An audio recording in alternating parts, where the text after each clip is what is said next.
Interrogé par Audrey Crespo-Mara dans le cadre de l'émission 7 à 8, diffusée le dimanche 5 novembre 2023 sur TF1, le ministre de l'Éducation nationale, Gabriel Attal a révélé comment la maladie de son père l'a poussé à lui révéler son homosexualité.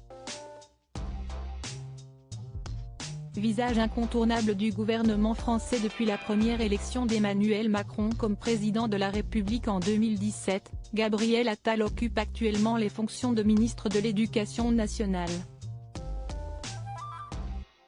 Avant d'être nommé à ce poste lors du dernier remaniement en date, l'ancien petit ami de la chanteuse Joyce Jonathan fut le porte-parole du gouvernement durant le premier quinquennat d'Emmanuel Macron au sein de l'Élysée. Il a ensuite été promu ministre du Budget, puis de l'Éducation nationale.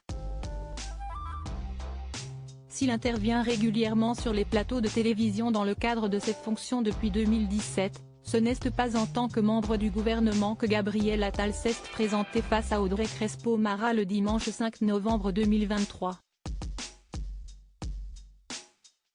Ce jour-là, l'ancien compagnon de Stéphane Séjourné a évoqué le harcèlement dont il fut victime durant de très longues années, dans l'émission 7 à 8 sur TF1.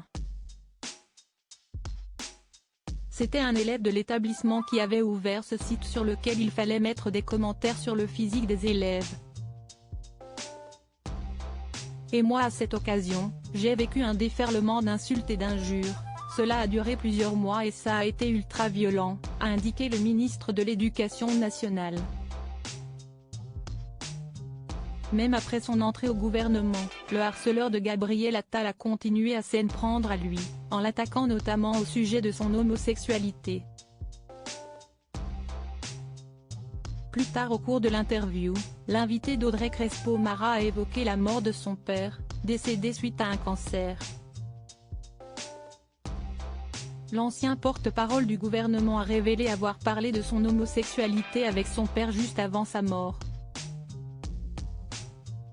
Moi, je m'étais toujours dit, j'en parlerai à mes parents le jour où je serai amoureux, a souligné Gabriel Attal. Malheureusement, le cancer foudroyant de son père a précipité les choses. On avait fait le choix avec mes sœurs de ne pas lui dire qu'il allait mourir, a précisé le ministre de l'Éducation nationale.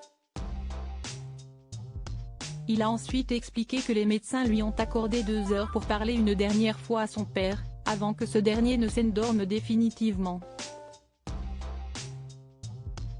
Là, j'avoue que j'ai eu un énorme dilemme.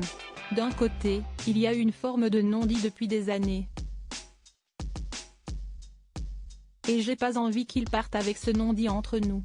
Mais de l'autre, j'étais terrifiée à l'idée de sa réaction. J'ai fini par me lancer et je lui ai dit, « Papa, je suis tombée amoureux d'un garçon. » Et là il m'a souri et il m'a dit, « Enfin tu m'en parles. Tout le reste n'a aucune importance à côté de l'amour », a révélé Gabriel Attal. Son père est finalement mort le lendemain de cette discussion.